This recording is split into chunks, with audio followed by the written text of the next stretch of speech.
Con todo, yo creo que sí es importante hacer una breve recopilación de algunas de las cosas que hemos hecho en estos 2 últimos años. Y no es para darnos besitos, no es para vanagloriarnos. Es porque en algunas de las cosas que hemos hecho en estos 2 últimos años se han roto muchos de los dogmas, muchos de los mantras, muchos de los lugares comunes que nos llevaban instalando en la cabeza desde hace bastantes años a las trabajadoras y a los trabajadores de este país. Y viene muy bien romper estos dogmas y estos mantras para explicar por qué tenemos que pelear, como aquí se decía, por los salarios. Porque nos van a querer volver a vender mercancía averiada. Y da igual que hayamos demostrado que estaba la mercancía averiada, volverán a decir que los salarios son la clave para contener la inflación, que pueden destruir empleos si nos pasamos de frenada y todo este tipo de cosas. Mirad, yo quiero hacer una breve referencia a lo que ha ocurrido en la última crisis, en la pandemia. En la pandemia se paró el mundo prácticamente, se paró la economía. En el año 2020, a partir de marzo, hubo semanas donde, salvo los sectores esenciales, el país estaba parado. Y todas y todos estábamos en casa y eso sabemos lo que supone en España de contracción económica. En cualquiera de las crisis económicas anteriores que ha vivido nuestro país, una situación de ese tipo hubiera conllevado la pérdida de no menos de 3,5 millones de puestos de trabajo. Pero es más, hubiera conllevado la desaparición de decenas de miles de empresas.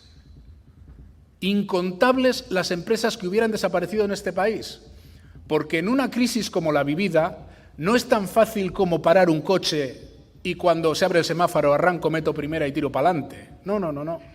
Muchas empresas, en la paralización de la economía y en la extinción de los contratos, hubieran quebrado, porque muchísimas empresas de este país, por la dimensión que tienen, no tienen ni músculo financiero para aguantar una parada de actividad como la que hubo. Y todo eso no ocurrió. Todo eso no ocurrió. Y no ocurrió porque se tomaron medidas. Y porque se intervino desde lo público, desde el dinero público, desde los recursos públicos, para evitar que eso ocurriera.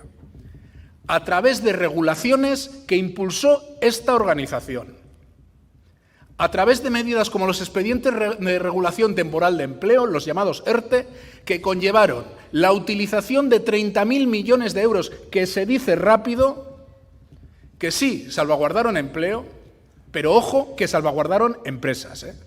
Socializaron los costes de producción y los costes salariales de más de 500.000 de empresas en España. Y eso se hizo con recursos públicos, con recursos también que se transfieren desde Europa y con una regulación que impulsó esta organización.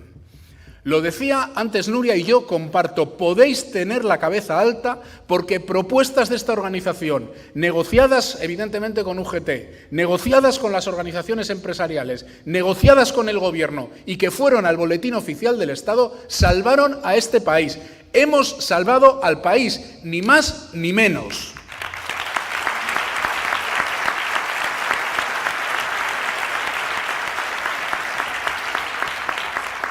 Hemos abordado esta crisis en un momento en el que los salarios en el año 2019 subieron, en el que el salario mínimo interprofesional pasó de los 700 y pocos euros en el año 2017 a los 1.000 euros en el año 2022, a los 950 en el año 2020.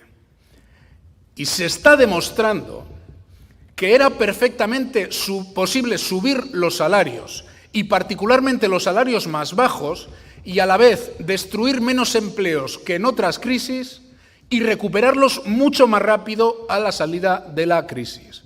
Compañeros y compañeras, gracias a las medidas que hemos tomado, que hemos impulsado desde el sindicato, que se han concertado en el marco del diálogo social, en España ha pasado algo que nunca había pasado.